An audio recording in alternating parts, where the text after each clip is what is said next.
दोस्तों, जीत हमेशा इंसान के अंदर ऊर्जा भर देती है, उत्साह भर देती है। और इन दिनों यही उत्साह राहुल गांधी के अंदर, उद्धव ठाकरे के अंदर और शरद पवार के अंदर देखने को मिल रहा है। महाराष्ट्र में 2 महीने बाद विधानसभा का चुनाव होना है, लेकिन विधानसभा चुनाव से पहले महाविकास अघाड़ी ने अपनी तैयारियों को धार देना शुरू कर दिया है। उद्धव ठाकरे लगातार महाराष्ट्र के अलग अलग जिलों का दौरा कर रहे हैं, तो शरद पवार दूसरे दलों में तोड़फोड़ करके नेताओं को अपनी पार्टी में ला रहे हैं। राहुल गांधी 20 अगस्त से महाराष्ट्र में धुआंधार प्रचार की शुरुआत करने जा रहे हैं।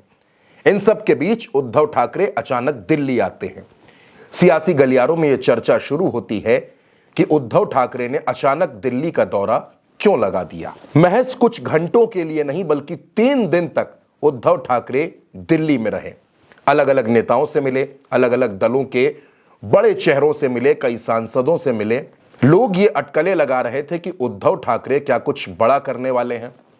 और इस बीच एक वीडियो सामने आता है जिसमें राहुल गांधी, उद्धव ठाकरे, आदित्य ठाकरे, संजय राउत, मल्लिकार्जुन खड़गे समेत केसी वेणुगोपाल, अलग अलग नेता और नजर आते हैं। ये बैठक की तस्वीर है। एक बैठक हुई।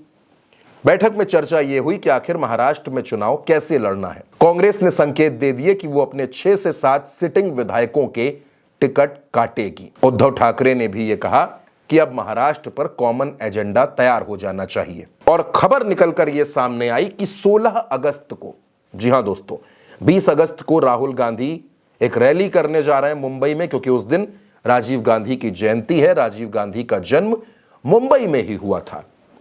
राहुल गांधी की रैली से ठीक 4 दिन पहले 16 तारीख को मुंबई के एक होटल में इंडिया अलायंस के नेता, या यूं कह लीजिए महाविकास अघाड़ी के तमाम नेता एक मीटिंग करेंगे। और इस मीटिंग में कॉमन एजेंडे पर बात होगी, सीट शेयरिंग पर बात होगी। और दोस्तों, जाहिर सी बात है कि राहुल गांधी की रैली से पहले यह मीटिंग हो रही है, यानी मोटी मोटी तस्वीर इसी दिन खिंच जाएगी कि महाराष्ट्र में महाविकास अघाड़ी किस ट्रैक पर चलकर चुनाव लड़ेगा। महाराष्ट्र में एक कॉमन घोषणा पत्र तैयार किया जा रहा है, यानी कांग्रेस, एनसीपी शरद गुट और शिवसेना उद्धव गुट, इनका एक कॉमन प्रोग्राम बन रहा है, कॉमन घोषणा पत्र है। उस पर भी मीटिंग होनी है। यह घोषणा पत्र पृथ्वीराज चव्हाण की अगुवाई में बनी एक कमेटी बना रही है। इसमें लोगों के सुझाव भी मांगे गए हैं। राहुल गांधी 20 तारीख को रैली करेंगे, 16 तारीख को यह मीटिंग होगी, यानी अगस्त खत्म होते होते महाराष्ट्र में सीट शेयरिंग, घोषणा पत्र, कॉमन प्रोग्राम, यह सब कुछ तय हो जाएगा। कौन कितनी सीटों पर लड़ेगा, किस तरह से लड़ेगा, कौन प्रचार करेगा, यह पूरी तैयारी अगस्त खत्म होते होते महाविकास अघाड़ी के नेता कर लेंगे, क्योंकि उनका लक्ष्य हर हालत में महाराष्ट्र में सरकार बनाना है। बीजेपी और एकनाथ शिंदे को सत्ता से बेदखल करना है। महाराष्ट्र में महाविकास अघाड़ी यानी इंडिया अलायंस, उसने 30 सीटें जीती लोकसभा में। और लोकसभा में दोस्तों 30 सीटें जीतने के बाद अलग अलग सर्वे हुए। ये तमाम सर्वे ये बताते हैं कि महाविकास अघाड़ी महाराष्ट्र में मजबूत है और बीजेपी 55 से 60 सीटों पर सिमट सकती है। वो बीजेपी जिसके पास मौजूदा वक्त में 105 विधायक हैं, वो आधे से भी कम पर जा सकती है। उद्धव ठाकरे चैलेंजिंग मोड में हैं। वो लगातार बीजेपी को चुनौतियां दे रहे हैं, हमले बोल रहे हैं, सीधा निशाना साध रहे हैं।